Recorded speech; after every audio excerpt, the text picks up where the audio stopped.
देखिए, आज सुबह सुबह ही मैंने ट्वीट किया था लगभग 10 बजे के आसपास कि आज नॉन डायरेक्शनल वालों का अच्छा पैसा बनेगा, ठीक है।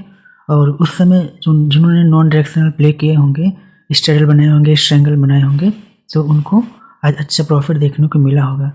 तो देखिए, सुबह सुबह मैंने बोला था लगभग इसके आसपास कहीं पे ट्वीट किया था कि आज नॉन डायरेक्शनल, क्योंकि मार्केट दिख रहा था ना कि मार्केट क्या है, एक रेंज में फंसा हुआ है। यदि हम आपको अभी बिगर टाइम फ्रेम पे दिखाएंगे तो आपको और क्लैरिटी मिलेगी, ठीक है।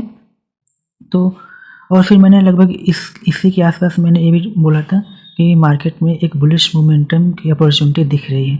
क्यों ऐसा मैंने क्यों बोला था? क्योंकि जो हमारे प्रीमियम थे वो प्रीमियम आर वेरी लो, और जो प्रीमियम थोड़े बहुत बचे थे वो क्या थे, वो पुट साइड के प्रीमियम थे। तो जिसके चांसेस थे कि मार्केट क्या करेगा, वहाँ से थोड़ा बुलिश मूव दिखा सकता है।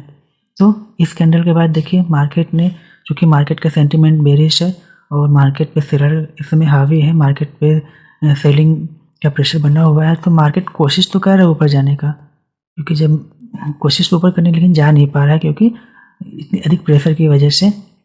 तो देखिए मार्केट ने यहाँ पर ट्राई किया था जाने का ऊपर, ठीक है, और ऊपर कोशिश किया था जाने का लेकिन जा नहीं पाया।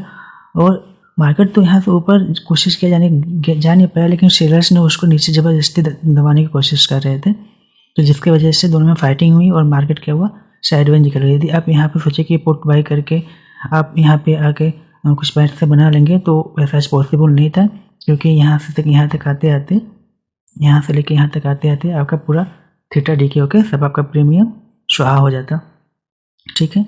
तो इसीलिए मैंने बोला था सुबह सुबह में कि नॉन डायरेक्शनल वालों का ही दिन है। अब कहीं पर भी आप देखिए, एक कैंडल थी जो ए वाली कैंडल है, इस पर आप एक डायरेक्शनल मूव था यहाँ पे, लेकिन इसको कैच कर पाना नेक्स्ट टू इम्पॉसिबल था, ठीक है। उसके बाद हमको कहीं भी डायरेक्शनल मूव देखने को नहीं मिला। तो इसीलिए मैंने बोला था ना कि आज नॉन डायरेक्शनल प्ले करिएगा, और जिन्होंने नॉन डायरेक्शनल प्ले किया होगा उनको आज अच्छे प्रॉफिट देखने को मिला होगा। आइए आप हमको बिगर टाइम फ्रेम पे कुछ हम लोग देखते हैं। देखिए, ये डेली टाइम फ्रेम की कैंडल है, ठीक है। ये दिन है लगभग 31 दिसंबर का, और आज का दिन है 9 जनवरी, मतलब 31 दिसंबर और 9 जनवरी। 31 दिसंबर को जहां मार्केट था एग्जैक्टली आज 9 जनवरी को भी वही मार्केट खड़ा हुआ है। देखिए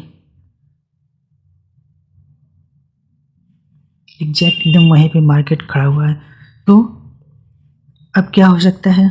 अब ये हो सकता है कि हमारे अब आज TCS के रिजल्ट आने वाले हैं। TCS का रिजल्ट एक डायरेक्शन शो करेगा सभी IT सेक्टर कंपनियों के लिए। यदि TCS का ग्रोथ अच्छा हुआ तो मार्केट हो सकता है कि यहाँ से थोड़ी बहुत बाइंग पोजीशन दिखाए या बाइंग मूव दिखाए। और यदि रिजल्ट जैसा कि एक्सपेक्टेशन वैसा नहीं हुआ तो फिर हम लोग एक ब्रूटल फॉल देख सकते हैं, या ब्रूटल फॉल देखने की संभावना है जो हमको सीधे ले जाएगा 23,000 पे। क्योंकि जब आप जाके डेटा एनालिसिस करिएगा तो आपको दिखेगा कि जो हमारे कॉल राइटर्स हैं ना, वो एग्रेसिवली राइट नहीं किए हैं, जबकि इन द मनी में घुस के पुट राइटर्स ने राइटिंग की हुई है, और उनका सीधा मेजर सपोर्ट आपको 23,000 पे ही दिखेगा। उससे पहले कहीं भी पुट राइटर्स का सपोर्ट नहीं है। इसका मतलब कि यदि मार्केट ने इस लेवल को तोड़ा 23,550 या 23,500 में बोल लीजिए, यदि इस लेवल को तोड़ा तो इसके बाद सीधे वो 23,000 की तरफ अप्रोच करने की कोशिश करेगा। 23,000 पे एक बड़ा सपोर्ट हमको देखने को मिल जाएगा, जिसके बाद एक ब्रूटल फॉल आने की संभावना है। तो देखते हैं कि कमिंग वीक कैसा होता है, ठीक है। और ठीक है, एक न्यूज़ चल रही थी कि why Donald Trump want Greenland. अभी बहुत ज़्यादा चर्चा में चल रही है कि डोनाल्ड ट्रम्प जो है वो ग्रीनलैंड पे कब्जा चाहते हैं। तो देखिए, वो एक एग्रेसिव पॉलिटिशियन है, ठीक है, और वो कभी क्या बोलते हैं वो हर वो काम करेंगे जिससे कि अमेरिका को फ़ायदा हो।